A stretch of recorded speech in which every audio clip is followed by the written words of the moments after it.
आज के वीडियो में हम लोग सीखेंगे कि प्रतिस्थापन विधि से समीकरण को कैसे हल किया जाता है। तो चलिए हम वीडियो को स्टार्ट करते हैं। तो सबसे पहले याद रखिएगा कि प्रतिस्थापन विधि से सीखने से पहले आपको कुछ हम छोटा छोटा समीकरण हल करने समझाते हैं। जैसे देखिए, हमारा छोटा समीकरण ये है कि यक्स माइनस 3 बराबर मान लीजिए 10 दिया हुआ है। देखिए, हमको इस समीकरण को हल करके यक्स का मान निकालना है। तो याद रखिएगा, यक्स अपने जगह पे 3 इधर माइनस में है ना, जब इसको इधर लाएंगे तो हो जाएगा प्लस में, यानी 10 प्लस 3। 10 और 3 कितना होता है? 13। यानी जो संख्या इधर माइनस में रहेगा इधर लाने पर प्लस में हो जाता है। अब जैसे यक्स प्लस 9 बराबर 11 दिया हुआ है। ठीक, अब इसको हल करना है। तो देखिए, यक्स अपने जगह पे 9 इधर प्लस में है, जब इधर आ जाएगा तो हो जाएगा माइनस में। 11 माइनस 9, जब यक्स में से यक्स का जब मान निकालेंगे 11 में से 9 घटाएंगे कितना बच जाएगा? 2।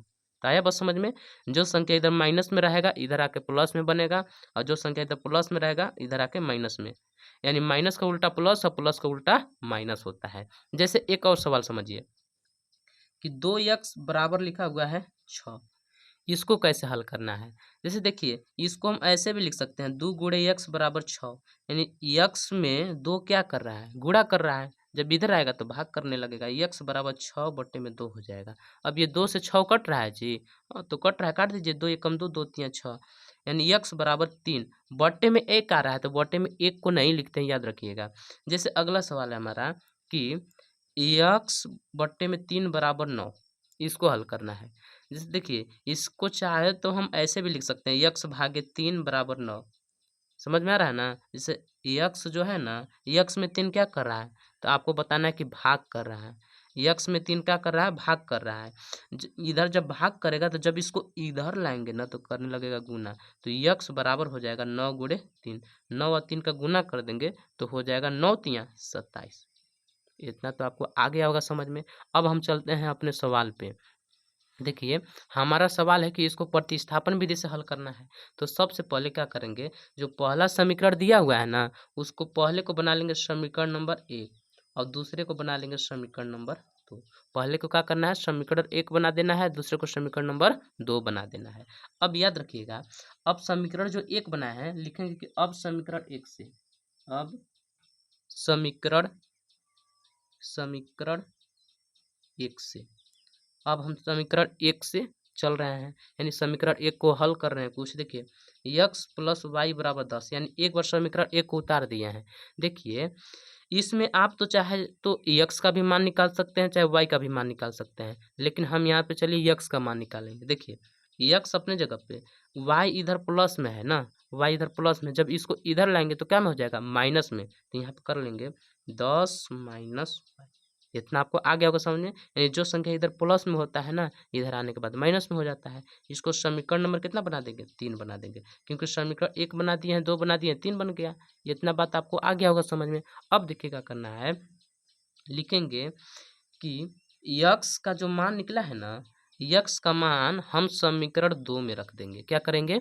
यक्स का मान समीकरण 2 में रख देंगे। यक्स का मान समीकरण समीकरण 2 में रखने पर तो चलिए हम रखते हैं। तो सबसे पहले क्या करेंगे, एक बार समीकरण 2 को उतार लेते हैं। 2x माइनस वाई बराबर 8, तो लिख लेंगे 2x माइनस वाई बराबर 8। 2x, देखिए 2x के साथ क्या कर रहा है? गुणा कर रहा है, तो 2 गुणे लगा सकते हैं। अब यक्स का मान हमको समीकरण 3 में कितना मिला है? 10 माइनस वाई। तो यहाँ पे हम लिख लेंगे 10 माइनस वाई, और जब मान रखिएगा ना तो याद रखिएगा कोष्टक लगा के रखिएगा, फिर बराबर 8। अब देखिए क्या करना है, जब कोष्टक हटेगा तो जो 2 देख रहा है ना, वो 10 के भी साथ गुना करेगा, वाई के भी साथ गुना करेगा। तो 2 दहा में 20 और 2 का वाई में गुना कर देंगे तो 2y बराबर हो जाएगा 8। ठीक, अब देखिए क्या करना है, 20 इधर प्लस में है, 20 के आगे कोई चिन्ह नहीं लिखा रहेगा तो आप क्या मानेंगे? प्लस। जब इधर 20 प्लस में है, जब इसको इधर लाएंगे तो हो जाएगा माइनस में, यानी माइनस 2y बराबर 8 माइनस 20। आया बात समझ में?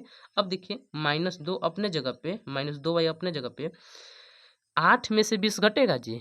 नहीं घटेगा। 20 में से 8 घटाएंगे, 20 में से 8 घटा देंगे, कितना बच जाएगा? 12 बच जाएगा। क्या बच जाएगा? 20 में से 8 घटा देंगे तो बच जाएगा 12। इतना आपको बात आ गया होगा समझ में। अब देखिए, अब 8 में से 20 नहीं घटाए, 20 में से 8 घटाए, इसलिए माइनस लगाएंगे। अब देखिए क्या करना है, ये माइनस से माइनस को काट देना है। अब देखिए कि 2 यहाँ y के साथ क्या कर रहा है, 2 y के साथ इधर गुणा कर रहा है। जब इसको इधर लाएंगे तो भाग करेगा, पहले ही आपको बता दिए हैं। यहाँ पे लिख लेंगे y बराबर 12/2 लिख सकते हैं ना। देखिए 12/2। अब 2 से 12 कट रहा है, 2 एकम 2, 2 छक 12।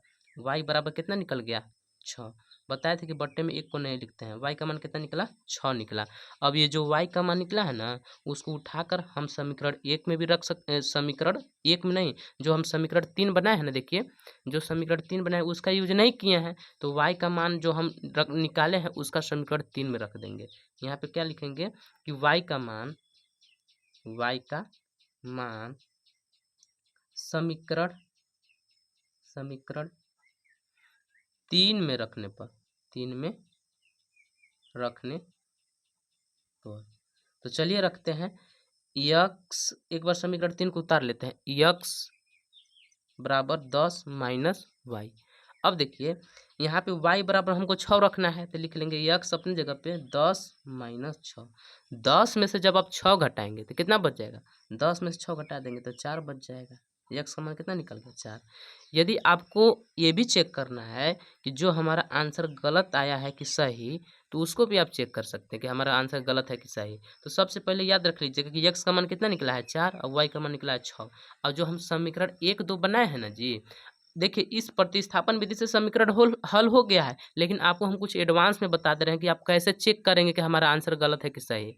सबसे पहले क्या करना है, जो यक्स वाई बराबर 10 देख रहा है ना, तो यहाँ पे देखिए यक्स के जगह पे पहले 4 निकला है तो यहाँ पे 4 रख लीजिए, और वाई की जगह पे पहले 6 निकला है तो यहाँ पे 6 रख लीजिए। बराबर देखिए 10 आना चाहिए। देखिए 4 और 6 जोड़ देंगे कितना हो जाता है, 10 बराबर 10 आ गया ना। इसका मतलब जो हमारा आंसर निकला वो 100% सही है। तो उम्मीद करते होंगे कि आपको प्रतिस्थापन विधि आ गया होगा समझ में। अगर वीडियो अच्छा लगा होगा तो वीडियो को लाइक कर लीजिएगा और हमारे चैनल को भी सब्सक्राइब कर दीजिएगा।